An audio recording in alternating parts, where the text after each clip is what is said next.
So the training of the mind for the arising of wisdom, in this practice, that wisdom, it needs an object as well for it to arise.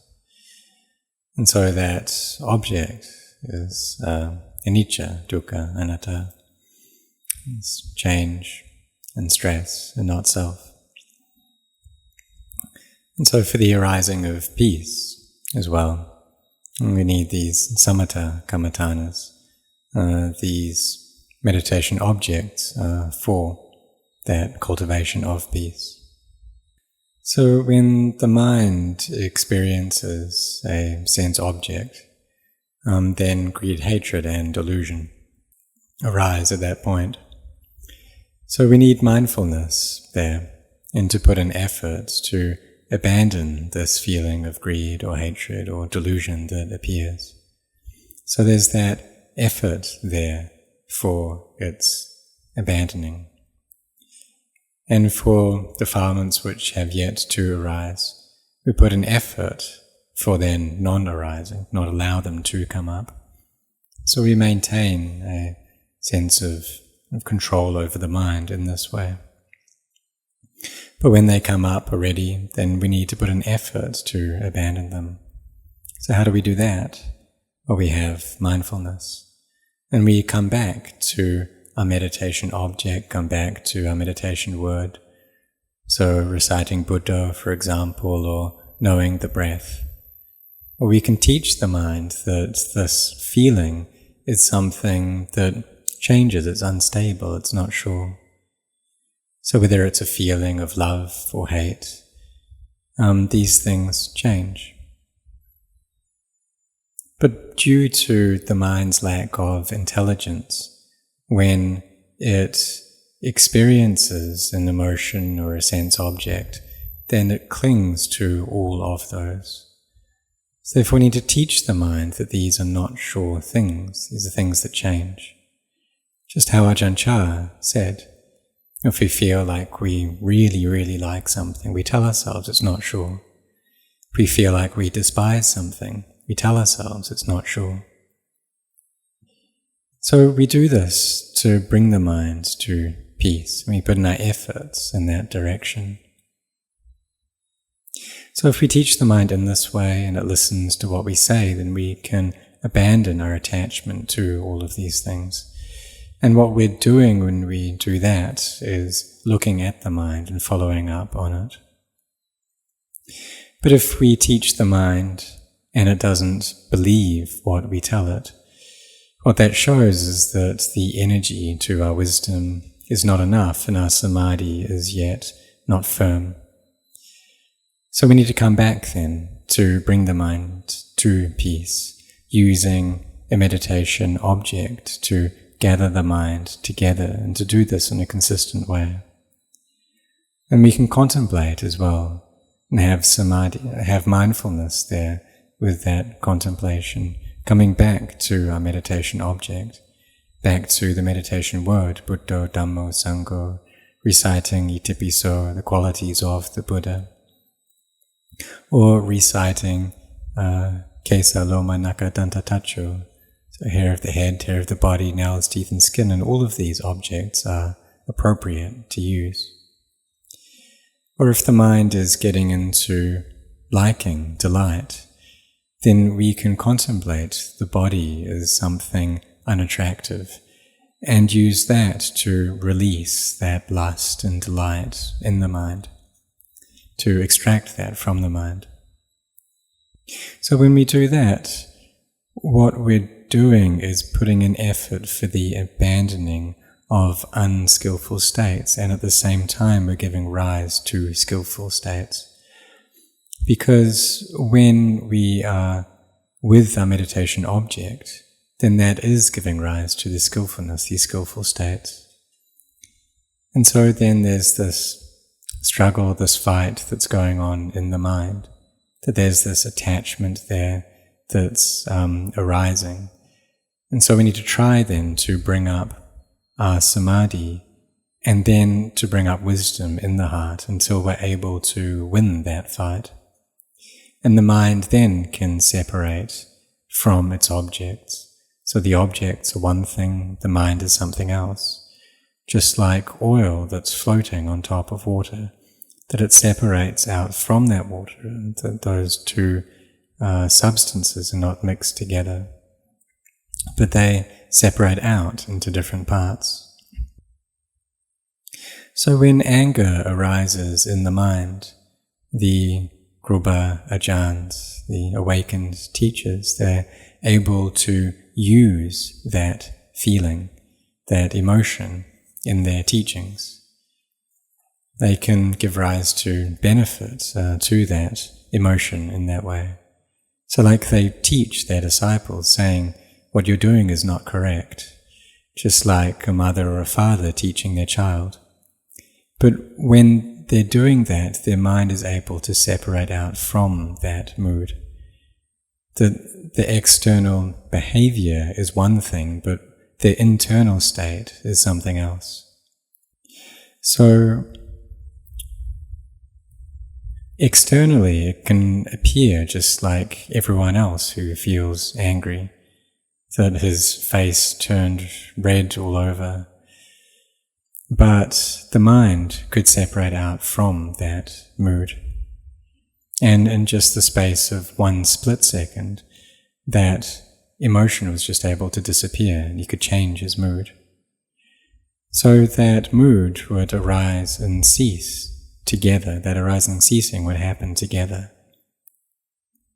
And it wasn't it wouldn't stay within his mind. So perhaps we maybe have ideas about how Arahants are supposed to be. And so at times Ajahn Chah, he would talk about things that happened in the past. And I understood that Arahants, they're always supposed to be just in the present moment, just with what's happening in the present moment. Then Ajahn Chah talked about a meeting that had happened with the other Sangha members at Wat Marp 2 hours previous. And so he was talking about that meeting, telling me about what happened. But I was just like a little child, just like this small monk kid. And I understood that Arahants need to let go of all of their moods, of everything that comes up, that they shouldn't be speaking about things of the past or moods concerning past events, things that they liked or things that they don't like. And really what I was doing was taking my own mind to measure his. Because if I talked about things that I didn't like that happened in the past, then my mind would become sad and gloomy. So I try to always keep my mind in the present moment. And things that I liked, I'd also try not to speak about those things, but rather try to be in the present moment in a state of peace. But the Kruba Ajahns, as awakened teachers, they can talk about things because their mind is able to separate out from them. But I was thinking in my own heart that Arahants, they need to always be in the present moment. So you see what was going on then. And I was thinking about these Arahants, but I didn't know what an Arahant was like. And Ajahn Chah, he knew what was going on, so then he just stopped talking. So really what was happening was I was being a bad listener. And so sometimes he would talk about things in the future as well. He'd mention how he had plans to plant trees in some places. And when he said that, then I was thinking to myself that life is not sure and we all need to die for sure. And so when he said that, I thought to myself, well, he's talking like, or he's thinking like he's not going to die. And then when I thought that, Ajahn Chah said out loud, oh, I've just been talking like I'm never going to die. And so again, this was like I wasn't listening well, I wasn't being a good listener. That really he just wanted a disciple to listen to him. But his mind could separate out from these things. That externally there could be anger there, but the mind wouldn't be angry. He was above all of these objects and moods, in state of lokutara, as transcendence, above the world.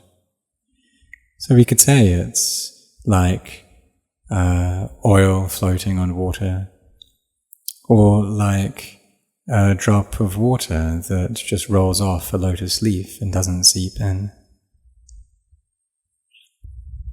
But it's not that they don't experience any anger whatsoever, that they don't feel that. That's not like that. That in one moment it comes up and then it just disappears. It's not that there's just no anger at all. And there's no one there no person there to attach to that anger. But when we're still practicing, when a feeling of anger comes up, then the mind clings to that anger. Or like when unskillful thoughts arise, the mind clings to those, that I am thinking these things.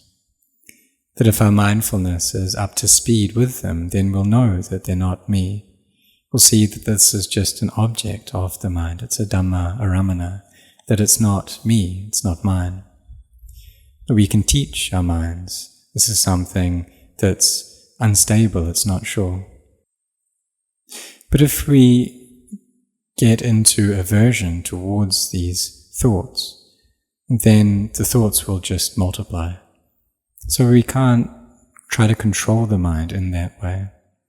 Don't try to control it like that, but rather just train yourself to be mindful so that peace arises. And then when that happens, then these thoughts will just get less and less by themselves. But it's normal that we can think about all different kinds of things. And sometimes these can be quite crazy thoughts. And then if we become afraid of that, then the mind will become more and more unskillful, fall into more unskillful states. Like we can think that if I think these bad thoughts, then I'll fall into hell. And then the heart just becomes very hot through relating to it in that way. So there can be this not wanting for this. And so sometimes there's bhava tanha, this craving to have, to be, and then sometimes vibhava tanha, it's craving not to be, not to have. So there can be that kind of craving towards these thoughts, not wanting them. But we should consider how these are normal things, that these objects of the mind aren't normal. But what happens is the mind and its objects become mixed together, and they don't separate out. So what we need to do is come back to our meditation object, bringing the mind to peace and stillness, seeing the states arise within the mind, and seeing the thoughts come up in the mind and having mindfulness there. Mindfulness which is up to speed with all of the states that arise within it, and then letting go of them, teaching ourselves that these are unstable, they're not sure, they're not me. Then we can let go and wisdom can arise. But if the mind doesn't have peace, then that wisdom won't come up, and everything we take personally.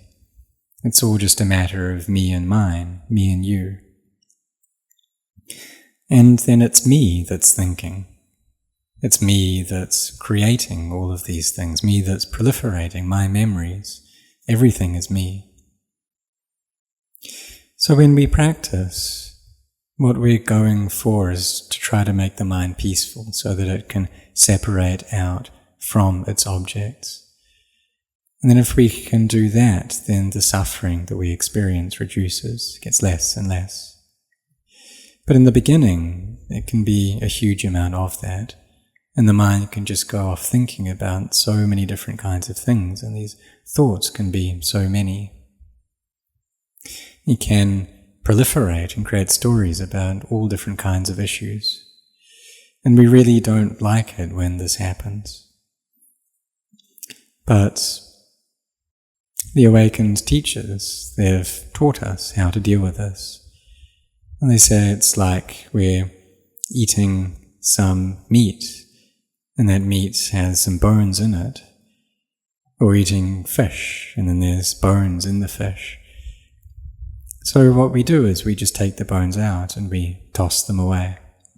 And we just consume the flesh. So it's like these moods and objects of the mind which are not good. We just throw them out. And those which are good, we're aware of them, and then we take them to use in our practice. So it's like all of the thoughts that go on. We need to have intelligence around them.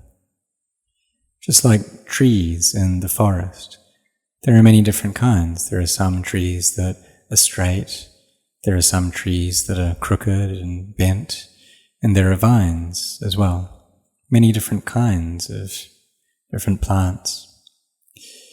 But if we're going to build a house, then we go into the forest and we just pick the straight trees. And we can use those to make posts to build a house. The trees that are crooked and twisted, we just let them go. And so it's like that with the thoughts in our mind. These thoughts that come from ignorance, that come from delusion, we just let them go. Don't attach to them, just put them down.